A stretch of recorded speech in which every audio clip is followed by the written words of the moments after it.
Bastia, enjeu symbole pour les nationalistes, une citadelle conquise en 2014, fief de Gilles Simeoni, désormais président de l'exécutif de Corse.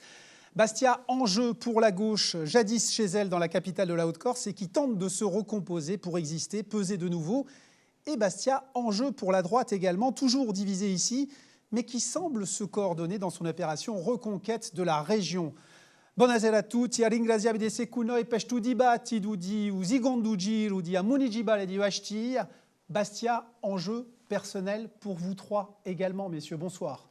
Bonsoir à tous. Bonsoir à toutes et à tous. Enjeu pour vous, Pierre Savelli, qui êtes maire depuis 4 ans au relais du président de l'exécutif. Pour vous, Jean-Sébastien de Cazalte, à nouveau venu dans l'arène politique, mais poussé par une grande partie de la majorité passée. Et enfin pour vous, Julien Morgante, qui siégeait dans l'institution depuis 12 ans et qui fait désormais cavalier seul dans ce scrutin. Merci d'avoir répondu à notre invitation. Avant de vous lancer un mot, un seul, sur ces derniers instants de la campagne, à quoi allez-vous vous attacher ? Pierre Savelli. Continuer à expliquer notre bilan et à convaincre les gens qu'il faut qu'ils continuent avec nous pour construire la ville que nous voulons construire, une ville qui soit un modèle dans une Corse qui gagne. Rencontrer les Bastiais, convaincre toujours et encore, et inviter ces derniers à voter parce qu'il en va de l'avenir de notre ville. Julien Morgante. On est motivé, déterminé. Notre projet, c'est notre force. Et on appelle dimanche les Bastiais et les Bastiaises à voter massivement pour le changement dans la démarche la plus crédible, saine et cohérente, et de voter pour un futur pour Bastia. Bastia, vous l'aurez noté, ainsi que nous, demeure un théâtre d'expression politique engagé. Et le siège de maire y est particulièrement convoité. Bastia, 46 000 habitants, mais seulement 22 000 inscrits, dont 2 tiers hors du centre-ville, essentiellement dans les quartiers sud, de Montesoro à Lubino, là où, selon la coutume électorale, se joue le scrutin. Rappel des résultats du premier tour pour fixer nos échanges. C'est à cette heure le seul critère objectif, avec un chiffre qui a interpellé, bien sûr, moins de 45% de participation historique, expliqué en partie par la Covid. Et voici les résultats. 30% des suffrages exprimés pour Pierre Savelli, 20% pour Jean-Sébastien de Cazalte, à 13,8% pour Jean Zuccarelli, un peu plus de 12% pour Julien Morgante, qui a donc décidé de se maintenir lors de ce second tour et seul. Puis viennent Jean-Martin Mondologne avec 9%, qui lui ralliera la démarche d'Unione per Bastia avec de Cazalte et Zuccarelli et les listes nationalistes qui ont passé le seuil de fusion en 20. Et enfin, Filippo De Carlo et Forzano à 2% éliminés. Nous voici, messieurs, donc face à une triangulaire. Vous voici face à une campagne d'entre-deux tours qui s'est accélérée avec la fin du confinement, qui s'est faite même sévère. Une campagne à thèse, attaque personnelle, altercation verbale, manipulation, faux comptes diffamatoires sur les réseaux sociaux, succession d'affaires de Bastia Mobile, en passant par les masques, Dominique Rossi et les concessions autour du cimetière. L'association Victoria, Maître Chalet-Pompée y a déposé plainte contre X pour supposée fraude électorale. Plainte d'un agent de la mairie également pour harcèlement. Plainte de la mairie, Pierre Savelli, pour intrusion, violation de propriété et tentative d'effraction. Finalement, ce ton imprimé, Pierre Savelli, à la campagne, ne vous sert-il pas, vous qui avez volontiers placé vos échanges, vos débats sur le terrain des pratiques, sur la morale en politique, est-ce que ce n'est pas tout bonnement là où vous vouliez arriver ? Écoutez, je me suis réjoui, moi, au mois de novembre, lorsque nous sommes tous plus ou moins rentrés en campagne, du fait que la campagne serait un moment de vérité, un moment où le maire sortant pourrait présenter son programme, défendre son bilan. Aujourd'hui, on constate que, depuis le mois de février, notre campagne est rythmée par, toutes les semaines ou tous les 15 jours, une nouvelle affaire, une nouvelle... vous avez parlé de Bastia Mobile, oui, on connaît l'affaire Bastia Mobile. L'affaire Bastia Mobile a été orchestrée par le directeur de cabinet du président de la comité d'agglomération, qui est sur la liste de M. Jean-Sébastien de Cazalte. Vous parlez de François Tat. Oui, vous avez parlé de l'association Victoria, qui est en lien fort avec, d'après ce qu'on en sait, si les faits sont avérés, avec la candidature de M. de Cazalte, puisque je rappelle que cette association, dont je me suis réjoui de l'action, comme celle de toutes les associations, pendant la période de confinement, s'est transformée d'association à but de financement d'un parti politique pour arriver à l'association de distribution de denrées alimentaires. C'était important qu'elle le fasse, comme d'autres associations l'ont fait. Là, la Sauf justice est saisie. Cette association a eu l'indélicatesse qui, si les faits avérés, pourrait se révéler très graves, des faits très graves, de glisser le numéro de M. de Cazalte dans les sacs de produits alimentaires. Ensuite, vous avez parlé de la plainte contre le numéro 15 de M. Descazaltes par un agent de la mairie qui a été agressé verbalement sur son lieu de travail. Cette agression est en lien direct avec la catastrophe d'Ondine. Et ensuite, naturellement, ce matin, je me suis levé, j'ai lu Le Monde, un quotidien presque quotidienne nationale, avec des révélations sur la campagne, et notamment le nouveau scandale, va-t-on dire, des masques de la CAB. C'est vrai que j'aurais aimé que cette campagne elle soit consacrée uniquement au débat sur le fond, programme contre programme, bilan contre les critiques du bilan. Jean-Sébastien Decazaltes, vous êtes d'ores et déjà attaqué, alors on va vous donner la parole. Le premier tour a marqué, je vous cite, un basculement dans le pourrissement de la campagne. Mais la politique, c'est aussi un match, Jean-Sébastien Decazaltes, c'est aussi un affrontement. S'opposer, y compris vertement, c'est forcément mal. Que de fiel déversé par Pierre Savelli, si bien que j'ai le sentiment de me retrouver devant un procureur de la République. Il y a des polémiques désagréables, il y a des coups bas, il y a des dénonciations, il y a des accusations extrêmement graves, mais il n'y a pas d'affaire à l'encontre de ceux qui m'accompagnent dans cette campagne électorale.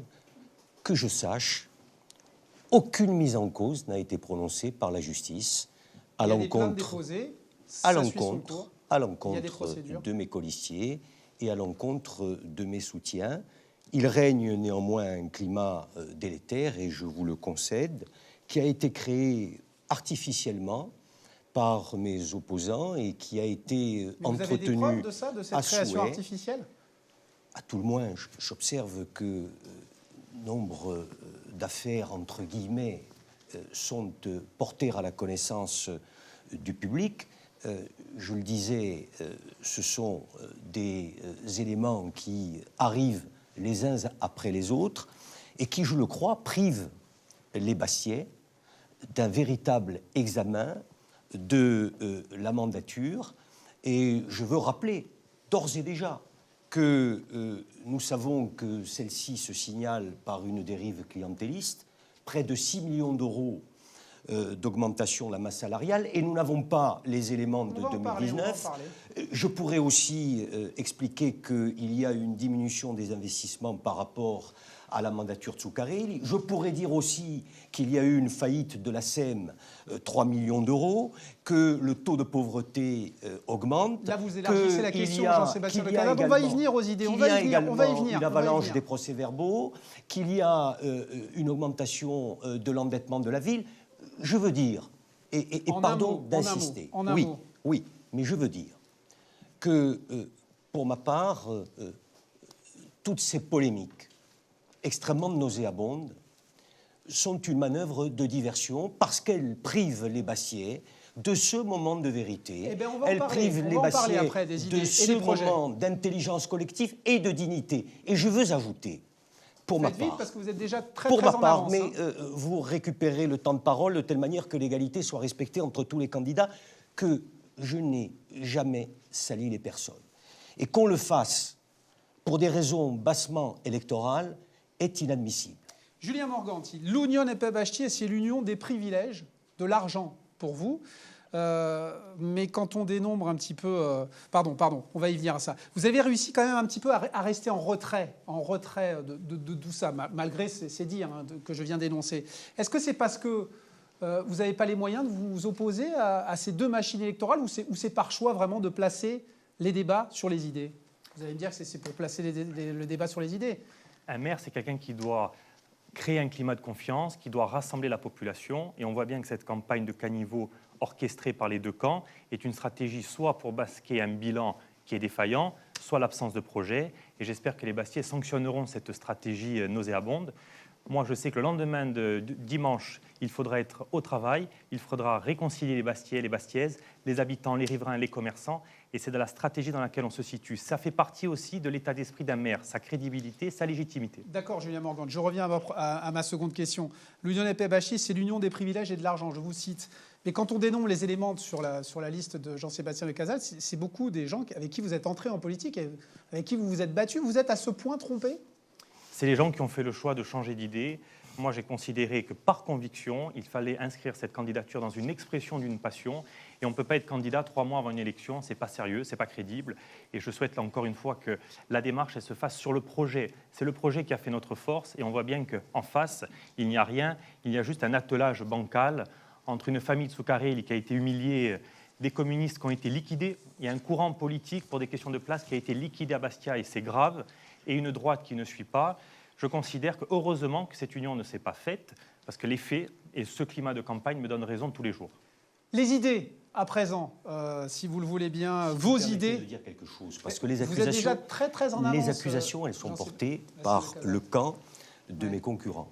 Et il faut quand même le souligner. Et je veux dire que pour ma part, moi je me suis engagé en politique, non pas pour me retrouver confronté à un rapport de force brutal, non pas pour attaquer l'intégrité de mes contradicteurs, mais pour porter des idées, alors pour porter des convictions. On va en parler. Allez, j'ai une question, si vous le voulez bien. J'ai une question à poser à M. de Bastiais. Casalte. Quelle est votre faiblesse pour, entre le mois de mai, où on s'est rencontrés, vous n'étiez pas candidat, et le mois de juillet, vous êtes devenu candidat, que s'est-il passé en 2 mois? Quelle est votre faiblesse pour être candidat à Bastia aujourd'hui? Ma légitimité, je l'ai cherchée auprès des électeurs. Et que je sache, je n'ai pas attendu une séance de rattrapage du conseil municipal. Je crois que cela méritait d'être précisé. Et je ne crois pas qu'on puisse me contester le droit de concourir à cette élection démocratique. Je suis à égalité de mes concurrents à cet égard. Et vous avez réalisé 20% au premier tour, on le rappelle. Les idées Merci à présent, de le rappeler. Les idées à présent, vos idées que nous allons détailler, interroger avec un préambule. La Covid, évidemment. Bastia a finalement été moins impacté que d'autres comme Ajaccio. Est-ce que c'est un concours de circonstances? Est-ce que c'est le fruit d'une bonne gestion de la municipalité? Qu'auriez-vous changé, vous, Julien Morgante, ou Jean-Sébastien de Casalte, à la gestion de Pierre Saville, en sachant qu'un maire n'a pas non plus toutes les prérogatives sur la question de l'école, par exemple? Une partie que nous avons intitulée Bilancio e progetti, où nous évoquerons le bilan de cette mandature. Dernière réalisation, vous le voyez, le parking Gaudin. Il y a eu aussi le Mantinum et surtout les grands projets que vous voudriez initier. On va envisager ça dans cette partie. Faut-il d'ailleurs maintenir seulement des grands projets? Quelle est votre stratégie face à la période des finances publiques contraintes qui s'annonce avec encore plus d'acuité depuis la crise? On va se tourner vers vous, Pierre Saville, parce que vous êtes déjà en retard. Si la Covid revient, vous faites quoi? Si la Covid revient, je crois que je ferai à peu près ce que nous avons fait depuis le 14 mars, et même un petit peu en amont, puisque nous avons reporté tous les spectacles la semaine avant les déclarations du gouvernement. Et nous ferions la même chose. Nous demanderions, si c'était une veille d'élection, le report de cette élection, ce qui a été refusé par les 2 candidats ce soir présents à mes côtés.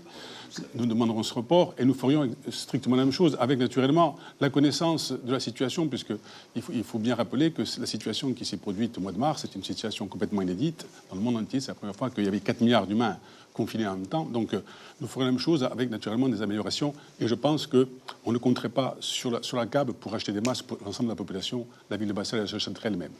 Pour vous, ces masques n'étaient pas conformes. Vous l'avez dit dans cette campagne. Julien Morgante, en l'espèce, c'est l'État qui a la prérogative santé, la prérogative aussi de l'éducation, la main sur l'école.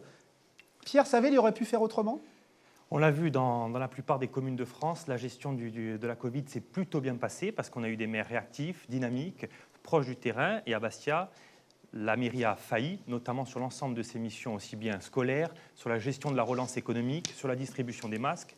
Et quand vous dites qu'est-ce qu'on pourrait faire si elle revient, je considère qu'elle est toujours présente. Et c'est pour ça que dès cet été, il faut s'atteler à 2 mesures principales. La rentrée scolaire de septembre. Et je signale que la rentrée hier a connu des couacs dans des classes qui n'étaient pas adaptées, où les classes étaient restées pour 10 enfants, 10 tables quand il y avait 14 ou 15 élèves. Donc il y a eu des incidents. Et le deuxième aspect, c'est l'aspect économique, commercial, de travailler sur ce commerce de proximité. École et proximité, c'est le sujet pour la rentrée de septembre. Jean-Sébastien de Casalte, rapidement, qu'a-t-il été fait de mal au cours de cette séquence? Et qu'est-ce qu'il faudrait faire si la Covid revenait vraiment très très fortement? Le débat n'est pas le droit institutionnel de dire des choses qui ne sont pas. Pierre Saville sait très bien que je ne suis pas opposé à la tenue de ces élections municipales au mois de mars. Pour ce qui est du Covid, je crois que cela a été déjà dit, mais le maire, devant une situation aussi inédite que celle qu'ils ont rencontrée, se doit d'être aux côtés de ses administrés et actionner tous les leviers sociaux et économiques. Et force est de constater que tel n'a pas été le cas. Il n'y a pas eu de volontarisme au plan social et au plan économique. Il aurait fallu utiliser plus efficacement le CCAS et il aurait fallu être beaucoup moins attentiste au plan économique en étant notamment dans l'anticipation, ce qui n'a pas été le cas de Pierre Savé.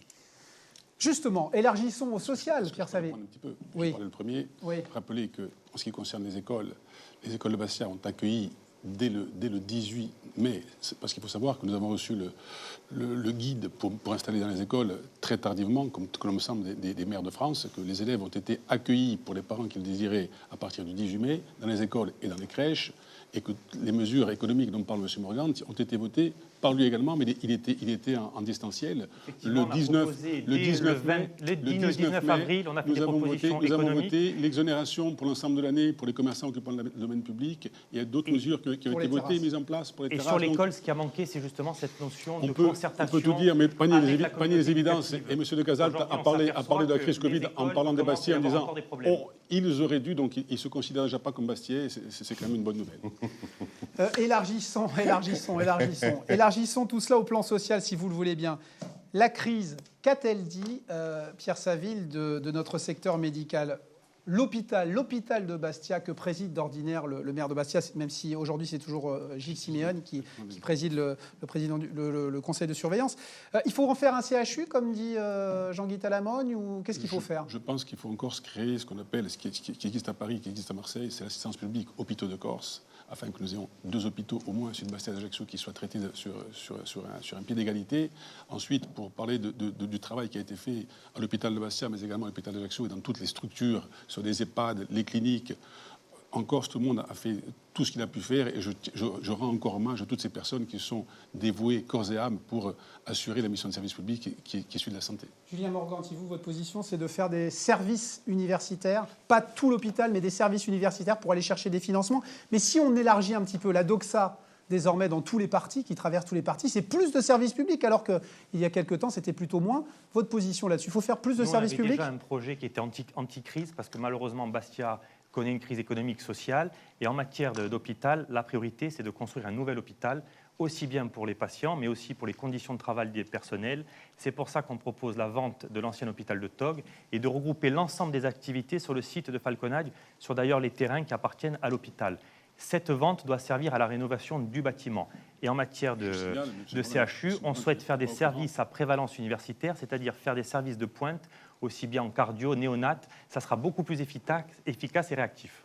Je rappelle à M. Morgante, qui est tellement souvent absent du conseil municipal et du conseil communautaire. Vous avez dit qu'il n'était pas siégé depuis 2 ans. Oui, mais souvent, on est beaucoup plus efficace sur le terrain que dans des institutions qui sont bloquées, comme à la CAB, à la mairie. C'est pour ça qu'il faut changer très rapidement. La mairie n'est pas bloquée en rien. Donc, il y a des études qui sont faites sur l'aménagement de l'îlot de l'ancien hôpital, avec naturellement un projet de construction de nouvel hôpital sur les terrains qui appartiennent à l'hôpital. En aval de l'actuel. C'est mon meilleur porte-parole sur mes projets, donc je me félicite. Ils sont déjà partis. Voilà. Jean-Sébastien de Cazalte, vous, au niveau social, votre projet phare, c'est donc votre minimum social solidaire. Vous avez dit que ça concernerait 2500 personnes. Comment vous le calculez ? Parce qu'on a essayé de vous suivre. Là. On a fait 50 € par mois, fois 2500. Ça fait 1,5 million. Donc on est déjà au-delà d'1,2 million dont vous nous avez parlé. Il y a plusieurs personnes. Enfin, Attendez. On va lui laisser la parole, si vous le voulez bien. Il l'a calculé, il l'a chiffré, il l'a budgété, pas encore financé. Vous le financez comment ? Avant que de vous répondre, je voulais vous dire que je souscris aux propos de Pierre Savé.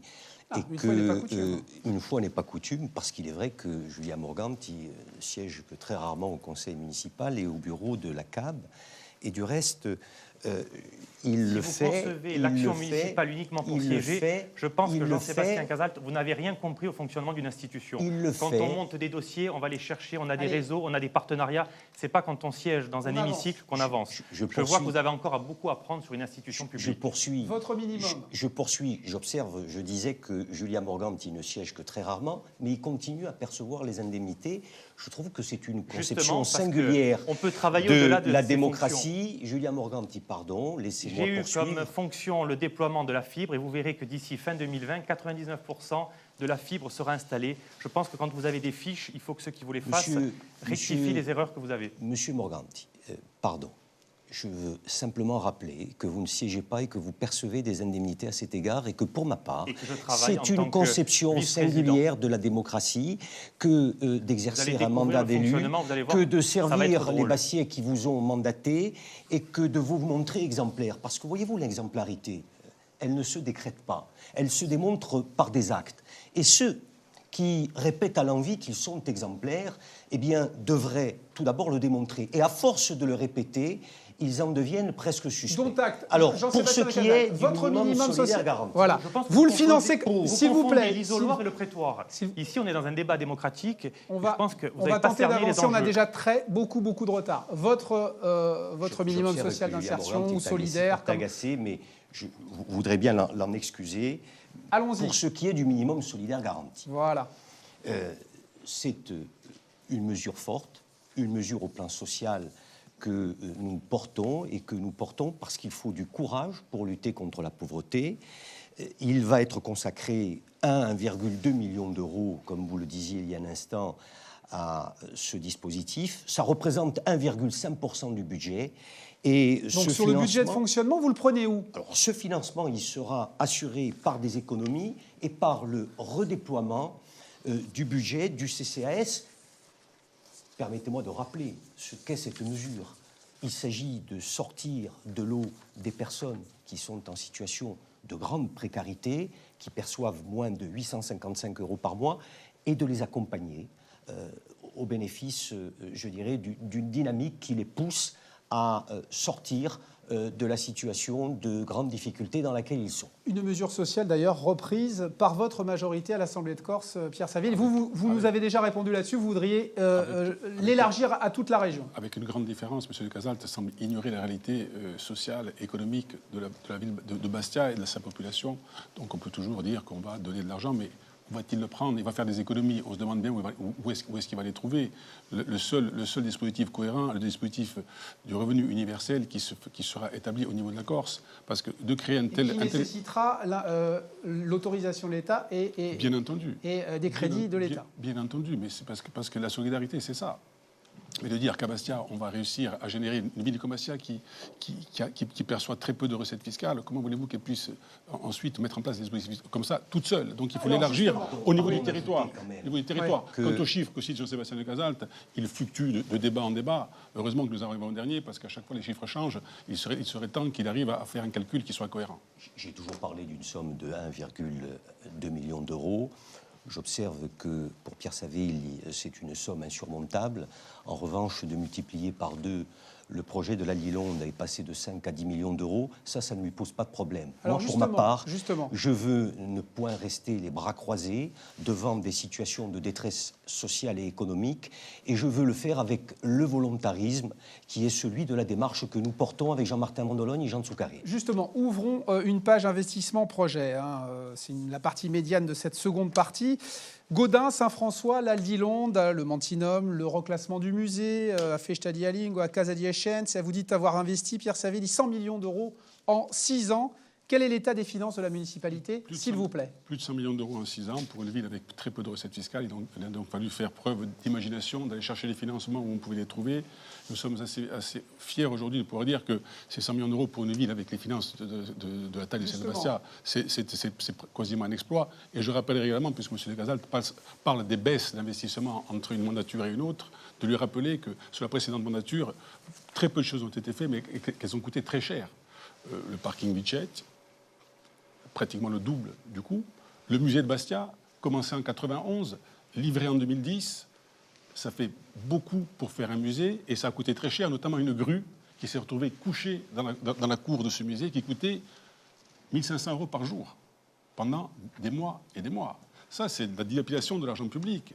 Nous, aujourd'hui, il est vrai que sur la Lilonde, il y a eu un dépassement, mais les plus grands experts qui sont venus, parce qu'il y a les plus grands experts qui sont venus travailler sur ce projet, disent que c'est un minimum, et ils parlent de doubler la somme, ça ne correspond pas du tout à la réalité. Les financements de la ville, Pierre Saville, les financements de la ville, aujourd'hui, on sait qu'il y a ce qu'on appelle, les maires prévoyants font ce qu'on appelle un plan pluriannuel d'investissement. avec des projets qui sont listés et on dit on va investir dans telle dimension, telle dimension.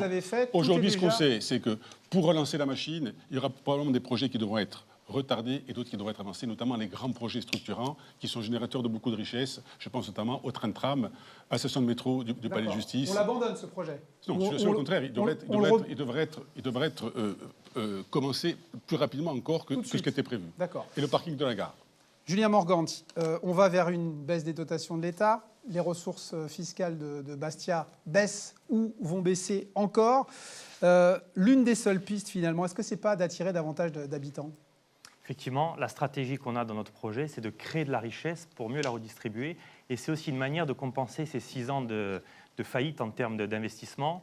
Et la mairie n'a pas été à la hauteur sur les projets, sur la vision, sur les partenariats financiers et sur la gestion au quotidien. Donc sur ces 3 aspects-là, on a voulu compenser ce retard de 6 ans avec 140 propositions, un projet à 300 millions, et la crise du Covid a validé notre stratégie parce qu'on a des appels à projets aussi 300 millions, vous les trouvez où, ces 150 millions d'argent public et 150 millions de partenariats publics-privés, ce qui fait qu'avec des appels à projets, on a construit le projet à travers les modes de financement et pas l'inverse. On le voit, cette mairie, ce que je lui reproche, c'est elle n'a rien fait, et quand elle a fait, elle n'a pas fait à la bonne dimension. Pour vous, le parking Gaudin, il est déjà obsolète? Pour moi, le parking Gaudin, dans un quartier aussi stratégique, faire uniquement 300 places, c'est une erreur. C'est le syndrome un peu du parking de la place du marché. Quand on a un équipement qui est fait, qui coûte et qui n'est pas dimensionné, il n'est pas fait pour 20 ans, il est fait pour quelques années. Donc le volume des employés municipaux, parce que l'investissement, le fonctionnement, c'est lié. Est-ce qu'il est trop important? Est-ce qu'il faut réduire? Ce qui est important quand on gère une mairie et qu'on est chef du personnel, c'est d'abord de protéger ses agents, d'être le garant de leur stabilité, de ne pas faire de la précarité un élément électoral, et c'est pour ça que c'est la titularisation qui est un enjeu aussi important. Donc moi, en tant que chef du personnel, ce n'est pas une question de nombre, c'est que je veux que la population et les agents soient fiers de leur ville. On n'est pas là pour servir un maire, on est là pour servir une ville. Ça sera l'engagement que je prendrai avec les employés municipaux et communautaires. Permettez-moi de vous poser une question, Jean-Sébastien Decazales. Les finances contraintes, vous êtes tous d'accord, on va rentrer encore plus dans cette séquence-là. Le port, votre projet phare, il faut bien le dire, 500 millions d'euros chiffrés il y a déjà plusieurs années, est-ce que c'est raisonnable? Avant de venir sur le port, permettez-moi de dire sur les chantiers structurants que ce n'est pas Bastia Mobile, c'est Bastia Immobile. Je cite Alilon d'Espacimar, nom de baptême, Gaudin, projet de la mandature précédente, Palais des Congrès, pas fait, installation d'une gare routière, pas fait, développer un projet coordonné de valorisation portuaire, pas fait également. Bref, la seule chose qui a été faite, c'est le Mantinum et il n'est pas encore terminé. Voilà la réalisation phare de la mandature de Pierre Savelli. Alors pour ce qui est du port, il faut que Bastia affirme... Il y a l'Albor aussi, à la Casa Diesens. La Casa Diesens, c'est l'Albor, mais tout ça, c'est pas Pierre Savelli. Tout ça, c'est la mandature précédente. Pour ce qui est du port, Bastia doit affirmer sa fonction portuaire. Nous savons que Pierre Savelli, en 2007, à l'occasion du premier débat public, était contre. Et puis, il nous a dit « je suis ni pour ni contre ». Et puis maintenant, il nous explique qu'en réalité, il est partisan d'un référendum qui ne pourrait être organisé que par la collectivité de Corse. Et il a mis 14 ans, près de 13 ans, en tout cas peu plus de 13 ans pour nous le dire. Combien de temps allons-nous attendre pour que ce prétendu référendum soit réalisé? Ce que je dis, c'est que ce projet, il doit être réalisé, il doit être un écoport et qu'il va permettre également... Écoport, c'est pour plaire aux nationalistes? Ce n'est pas pour plaire aux nationalistes, c'est parce que ce sera un port propre. C'est extrêmement important et vous le savez, nous le savons tous, le port est dangereux et obsolète.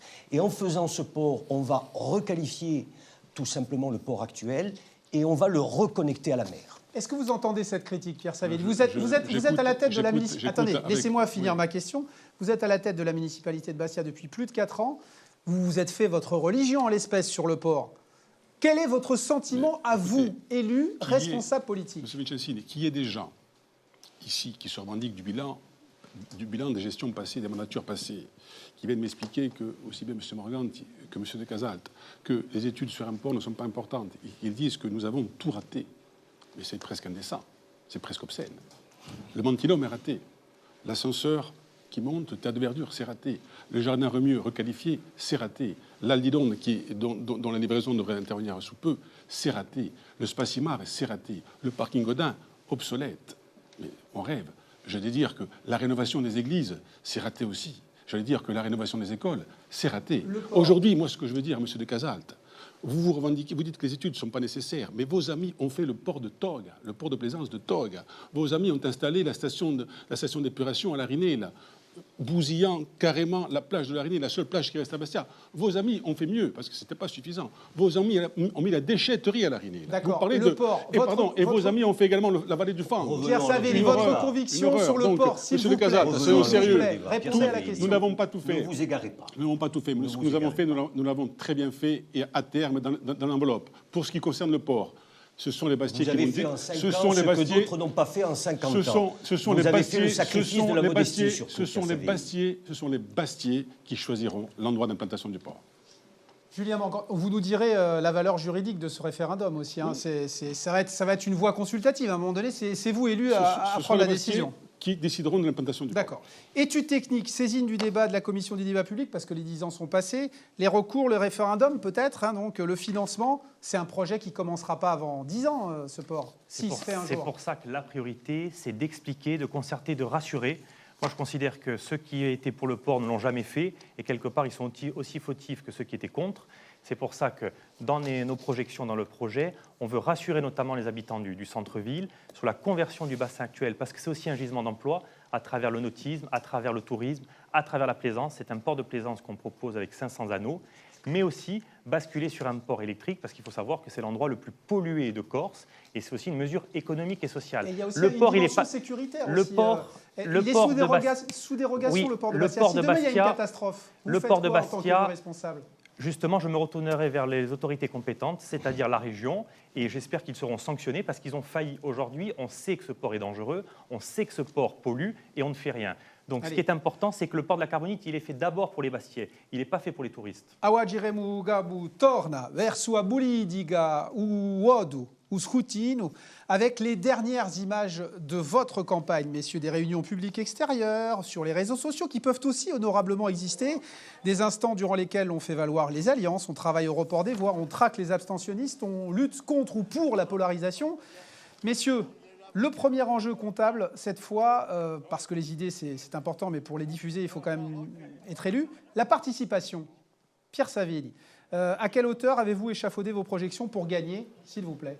C'est très compliqué de faire des prédictions, et disons que la participation sera naturellement supérieure à celle qu'elle a été au premier tour. 44%, c'est un score historiquement bas pour la participation, mais je pense que nous serons aux alentours de... Moins 33% par rapport à 2014. Moins 33%, et donc une grande partie abstentionniste Covid, hein, oui. et peut-être aussi par rapport à notre demande de report du premier tour de l'élection. Mais sans doute pas que. Quoi qu'il en soit, je pense que nous serons au-dessus des 60%, en tout cas il faut le souhaiter, parce que la démocratie s'exprime encore mieux quand la participation est élevée. Donc nous espérons qu'on sera dans ces eaux-là, et on sait aussi que les abstentionnistes du premier tour qui vont venir voter se porteront majoritairement sur notre démarche et sur notre liste. Julien Morgan, en 2 mots, vous avez aussi un réservoir de voix chez les abstentionnistes ? Le réservoir, il est à la fois sur les abstentionnistes, mais aussi sur les listes qui ne sont plus malheureusement au second tour. Et quelque part, l'enjeu de la participation, c'est tout simplement... Lesquels pour vous ?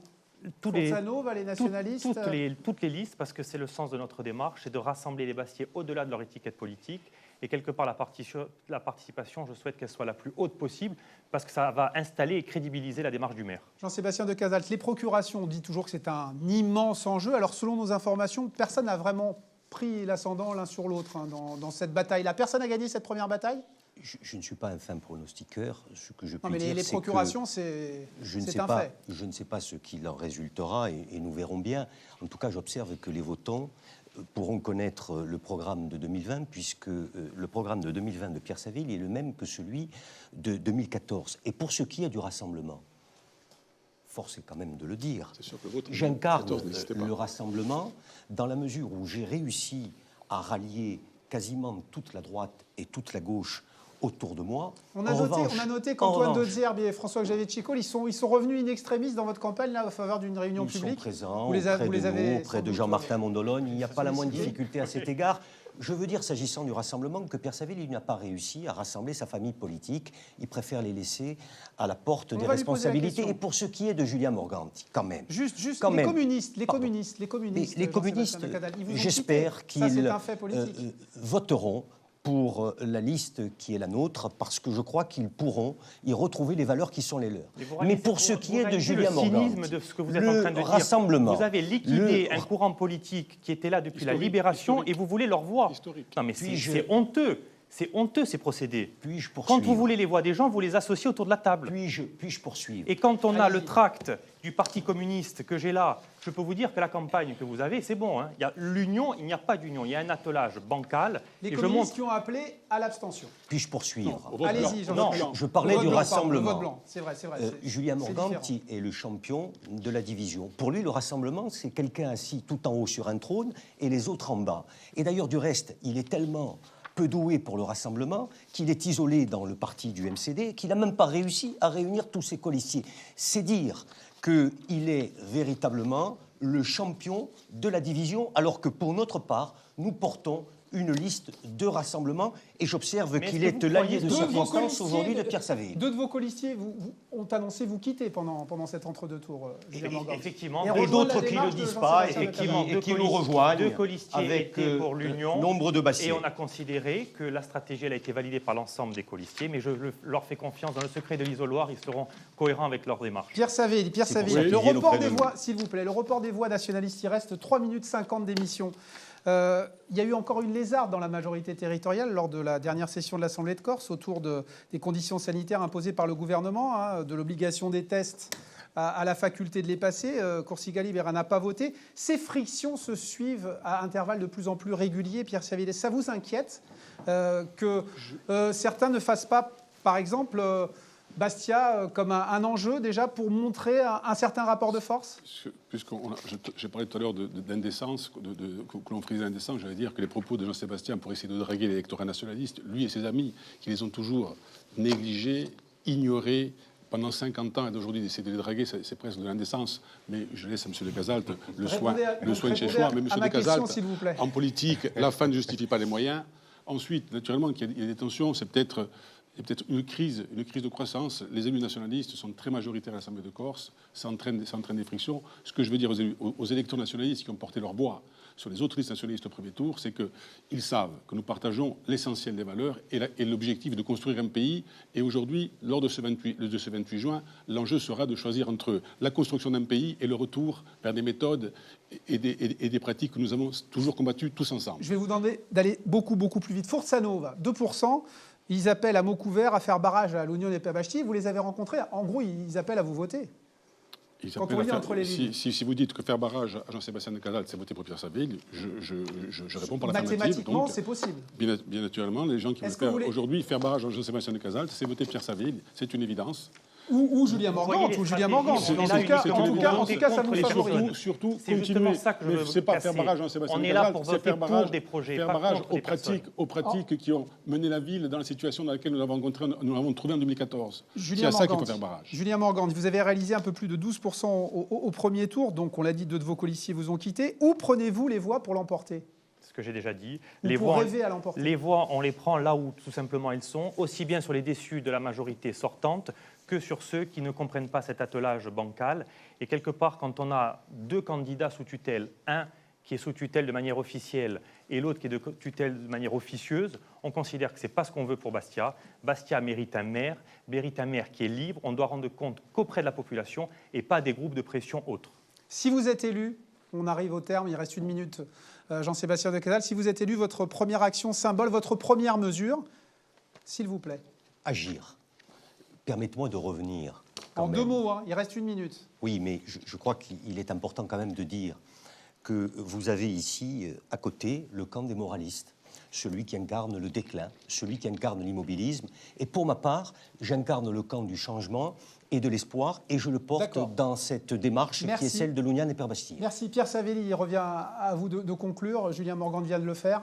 On vous écoute. Bon, rappelez que les enjeux du 28 juin, j'en ai déjà parlé un petit brièvement, mais les enjeux sont clairs. Nous, ce que nous voulons, c'est dans notre démarche de rassemblement, je rappelle que c'est une démarche qui a commencé en 2001, qui s'est poursuivie en 2008, puis en 2014, avec le succès qu'on sait, qui s'est encore enrichi de Bastiais qui ont voulu venir s'investir avec nous. Le choix, c'est de dire, continuons à construire tous ensemble et faire de Bastia un modèle dans une Corse qui gagne et qui se développe.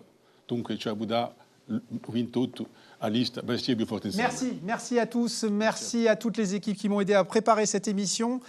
Jeudi, débat à Porto Vecchio dans les mêmes conditions, 18h et 20h. Et bien évidemment, le scrutin dimanche, dépouillement qui se prolongera dans la soirée, sans doute. Merci beaucoup. Bonne soirée. Bonne soirée à tous.